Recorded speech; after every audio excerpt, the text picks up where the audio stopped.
अस्सलामुअलैकुम।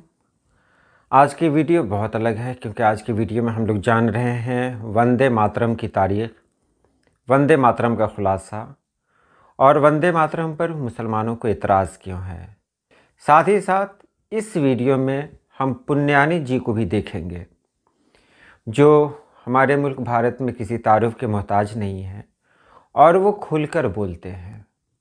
वो हिंदू मुस्लिम इत्तेहाद के बारे में अगर बात करनी हो तो वो खुलकर बोलते हैं, तो वहाँ से भी बहुत कुछ समझने को मिलेगा। तो चलिए हम वीडियो शुरू करते हैं।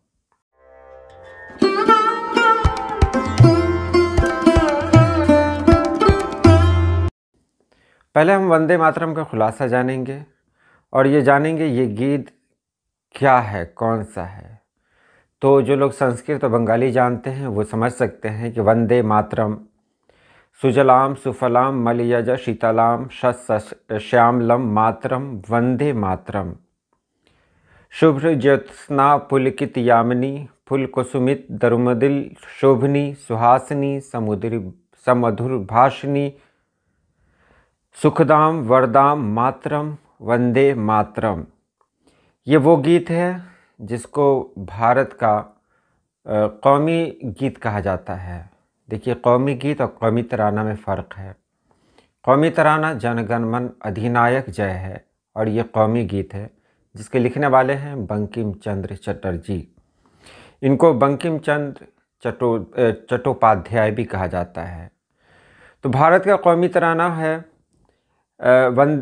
जो मैंने आपको बता दिया, कौमी तराना जन गण मन अधिनायक जय है, जबकि ये कौमी गीत है। ऐ माँ तुझे सलाम, पानियों से भरी फलों से लबरेज, मलीह की ठंडक वाली फसलों से सरसब्ज, ऐ माँ तुझे सलाम।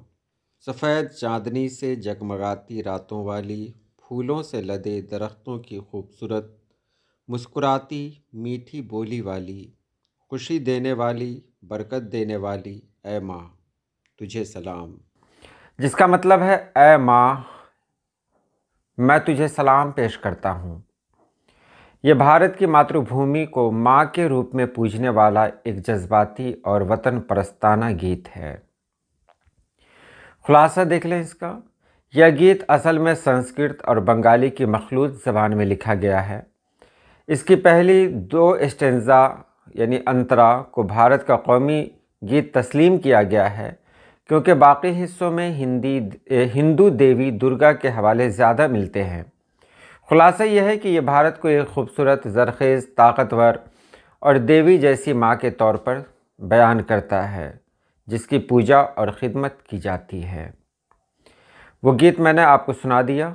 इसकी तारीख़ देखें। बंगाली नॉवेल निगार और शायर बंकिम चंद्र चटर्जी ने इसे 1870 की दहाई में मखसूस तौर पर 7 नवंबर 1875 या उसके करीब रचा। पहले ये उनकी साहित्य पत्रिका बंग दर्शन में शाये हुआ। 1882 में उनके मशहूर नॉवेल आनंद मठ में इसे शामिल किया गया। ये नॉवेल 18वीं सदी के बगावत और बंगाल के कहत के पस मंज़र पर मुबनी है, जहाँ अंग्रेज़ों और मकामी ज़ालिमों के ख़िलाफ़ लोग लड़ते हैं। गीत में भारत को दुर्गा माँ के रूप में दिखाया गया है। 1896 में इंडियन नेशनल कांग्रेस के कलकत्ता सेशन में रविंद्रनाथ टैगोर ने पहली बार अवामी तौर पर इसे गाया। 1905 के बंगाल तक़सीम और स्वदेशी तहरीक में ये नारा बना। अंग्रेज़ों ने इस पर पाबंदी लगाई क्योंकि ये इनकलाब की अलामत था। लाला लाजपत राय, सुब्रमण्य भारती, अरविंद घोष जैसे रहनुमाओं ने इसे इस्तेमाल किया। 1937 में कांग्रेस ने पहले 2 अंतरे अपनाए। मुसलमानों के एतराज़ पर बाकी हिस्से छोड़े गए। 24 जनवरी 1950 को भारत की आइनसाज असेंबली ने इसे कौमी गीत का दर्जा दिया और इसे जनगण मन अधिनायक जय के बराबर इसको माना गया। 2025 में इसकी 150वीं सालगिरह मनाई जा रही है। यह भारत की आज़ादी की जिद्दोजहद की रूह है और आज भी वतन परस्ती की अलामत है। अब इसके बारे में हम जानते हैं कुछ और कि मुसलमानों के इस पर एतराज़ क्यों है। वजूहात क्या क्या हैं? मजहबी बुनियाद, शिर्क और तौहीद के ख़िलाफ़ होना।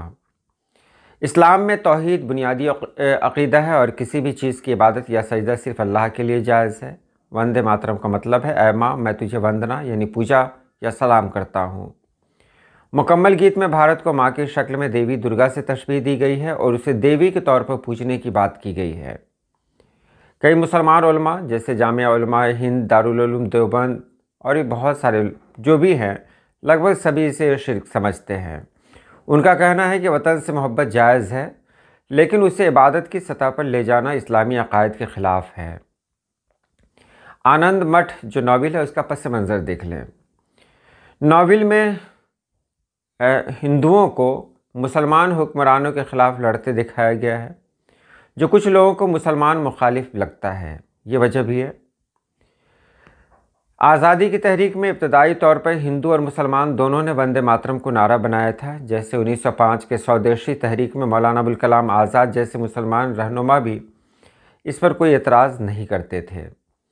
1937 में कांग्रेस ने सिर्फ पहले 2 बंदों को कौमी तराना के तौर पर अपनाया, क्योंकि बाकी बंदों में हिंदू देवियों का जिक्र था। यह फैसला रविन्द्रनाथ टैगोर और जवाहरलाल नेहरू की राय पर किया गया ताकि हिंदू मुसलमान इत्तेहाद बरकरार रहे। और आज क्या है, इस गीत पर इतराज़ चाहे जो भी हो, लेकिन इससे ज़्यादा इस गीत पर सियासत हो रही है। बहुत सारे लोग कह रहे हैं ये गीत गाना ही होगा। पुण्यानी जी की बात जब आप सुनेंगे तो आपको एहसास होगा कि ये सियासत कहाँ से शुरू हुई।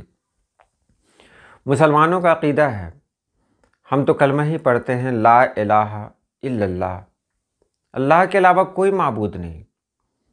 नबी पाक सल्लल्लाहु अलैहि वसल्लम जैसी अजीम हस्ती भी इबादत के लिए नहीं है। हम उनसे मोहब्बत कर सकते हैं, अक़ीदत है उनसे, लेकिन इबादत सिर्फ़ एक हस्ती की है। और ये मुसलमान जानते हैं कि हम इबादत करेंगे तो सिर्फ़ और सिर्फ अल्लाह की इबादत करेंगे। और हमारे इसी अक़ीदा को कुछ लोग अच्छा नहीं समझते हैं, तो ये उनका अपना मसला है। हमारे मुल्क भारत में जो आइन है, उस आइन में मजहबी तौर पर हमें आज़ादी दी गई है कि हम अपने मुताबिक अपने मज़हब को मानें। लेकिन आज का जो मसला है वो मसला ये है कि सारी दुनिया आगे का सोच रही है कि हम 2050 में क्या करेंगे, लेकिन यहाँ की सियासत ये सोच रही है कि 200 साल पीछे क्या हुआ। जाहिर सी बात है, हमें अगर कामयाब होना है तो हमें आगे का सोचना होगा। मैं यहाँ किसी को तनकीद का निशाना नहीं बना रहा हूँ, लेकिन एक तालिब इल्म के नाते मैं ख़ुद को भी एक तालिब इल्म ही समझ रहा हूँ यहाँ पर, और ये कह रहा हूँ कि अगर हमें तरक्की चाहिए तो हमें आगे देखना पड़ेगा, पीछे मुड़ के नहीं। अब वंदे मातरम की जो पूरी कथा है काफ़ी रोचक है। वंदे मातरम ये गीत बंकिम चंद्र चटर्जी जो ब्रिटिश सेवा में थे उन्होंने लिखा था और बाद में चलकर ये आनंद मठ नाम के उपन्यास का भाग बन गया। आनंद मठ उपन्यास जो था उसमें जो सन्यासी रिबेलियन था, सन्यासी रिबेलियन जिसमें फ़कीरों ने भी भाग लिया था, हिंदुओं ने भी भाग लिया था। किसके खिलाफ?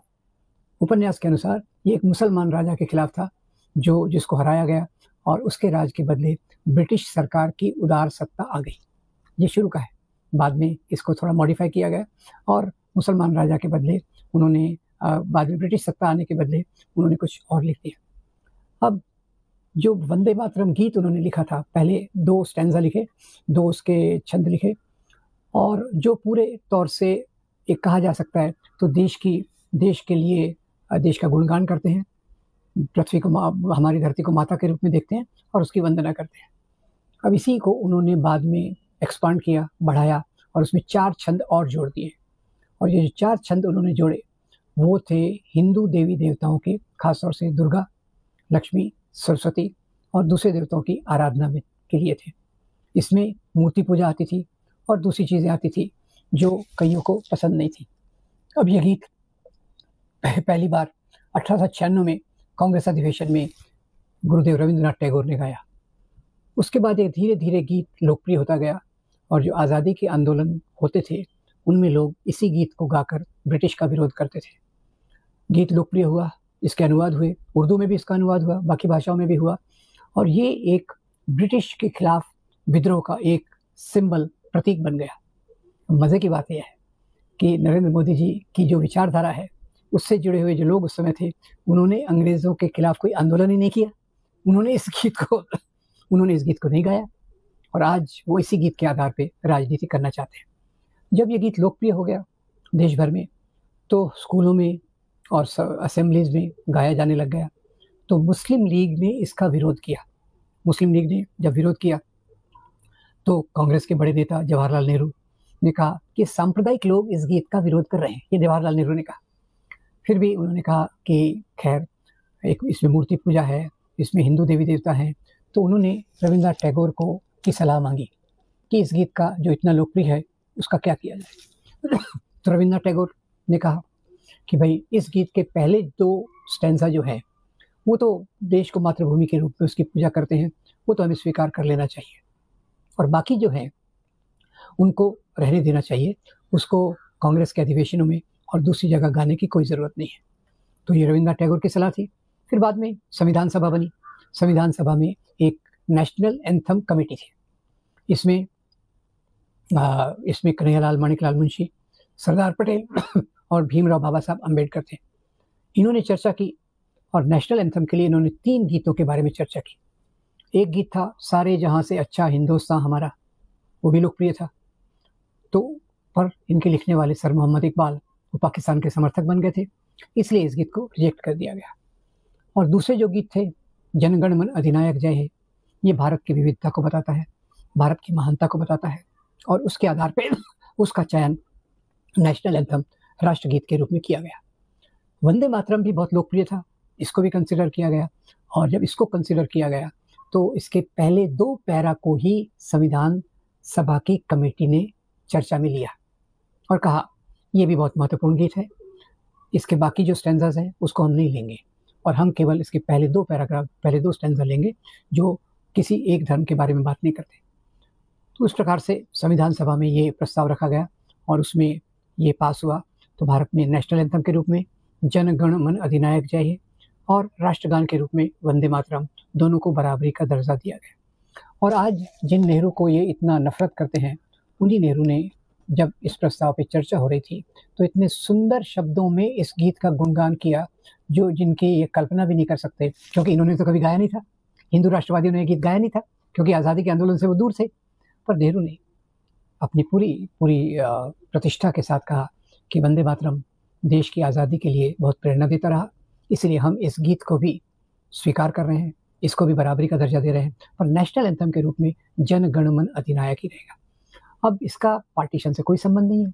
मुस्लिम लीग ने एक मांग उठाई, पर जो पार्टीशन का मुख्य मुद्दा था, विभाजन का जो मुख्य दुर्भाग्य था, वो तो चालू हुआ था अंग्रेज़ों की फूट डालो और राज करो की नीति के कारण। अंग्रेज़ों ने हिंदू महासभा, मुस्लिम लीग, आरएसएस तीनों को पीछे से समर्थन दिया। इन लोगों ने आज़ादी के आंदोलन में भाग नहीं लिया। जहाँ तक राष्ट्रीय आंदोलन एक भारत की बात कर रहा था जो सबके लिए हो, हिंदू महासभा आरएसएस हिंदू राष्ट्र की बात कर रहे थे, मुस्लिम लीग मुस्लिम राष्ट्र की बात कर रही थी। तो 1923 में सबसे पहली बार इसको लिपिबद्ध जो किया वो विनायक दामोदर सावरकर ने किया।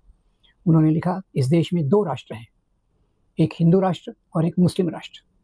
अब यहाँ से जो इनकी राजनीति चल रही थी उसको एक दिशा मिल गई, एक शब्द मिल गए। मुस्लिम लीग के कई लोग सोचने लग गए कि भाई हमको तो मुस्लिम राष्ट्र चाहिए, पाकिस्तान, कई उनके नौजवान पाकिस्तान की बात करने लग गए। और यहाँ से 1937 में फिर से हिंदू महासभा के अधिवेशन में एक भाषण में भाई परमानंद सावरकर इन्होंने कहा कि हम जिन्ना की इस बात से सहमत हैं कि यहाँ 2 राष्ट्र हैं, पर हिंदू राष्ट्र मुख्य है, इसलिए मुस्लिम राष्ट्र को हाशिए पे रहना पड़ेगा। अब इस बात को लेकर पाकिस्तान का प्रस्ताव मोहम्मद अली जिन्ना ने 1940 में रखा कि हम भी एक राष्ट्र हैं, तो हमको एक अलग देश मिलना चाहिए। अब यहाँ ख्याल कीजिए, मुस्लिम लीग में उस समय केवल संभ्रांत उच्च वर्ग के लोग थे।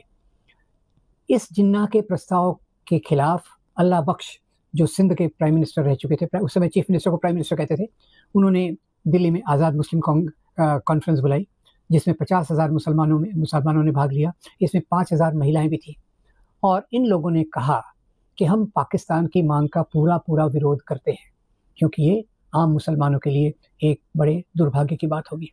तो ये भी हम समझ लें कि केवल मुसलमानों के कहने पे, मुस्लिम लीग के कहने पे पाकिस्तान नहीं बना, ज़्यादा मुसलमान ऐसे थे जो इसका विरोध कर रहे थे। उधर से अंग्रेज़ देख रहे थे कि अगर भारत को आज़ादी मिल गई और इसी तरह से ये यूनाइटेड रहा तो यहाँ की इसका मुख्य जो नेतृत्व है वो तो वामपंथियों के हाथ में है, समाजवादियों के हाथ में है। Nehru socialist, Ram Manohar Lohia socialist, Jayaprakash Narayan socialist, Subhash Chandra Bose socialist communist.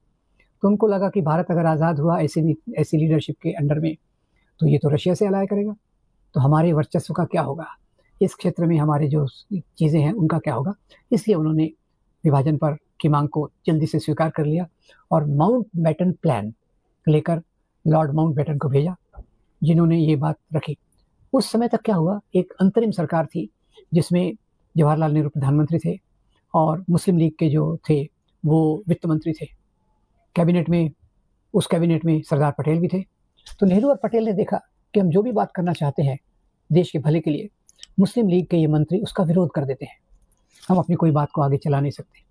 और इसी के साथ जुड़ा हुआ एक और मुद्दा था, सरदार पटेल एक स्ट्रॉन्ग सेंटर चाहते थे, जवाहरलाल नेहरू एक केंद्रीय आर्थिक व्यवस्था चाहते थे ताकि यहाँ के पब्लिक सेक्टर का विकास हो सके। तो ये दोनों विरोध में तो थे, पर इन्होंने देखा कि हमारे पास कोई और ऑप्शन नहीं है, कोई और रास्ता नहीं है।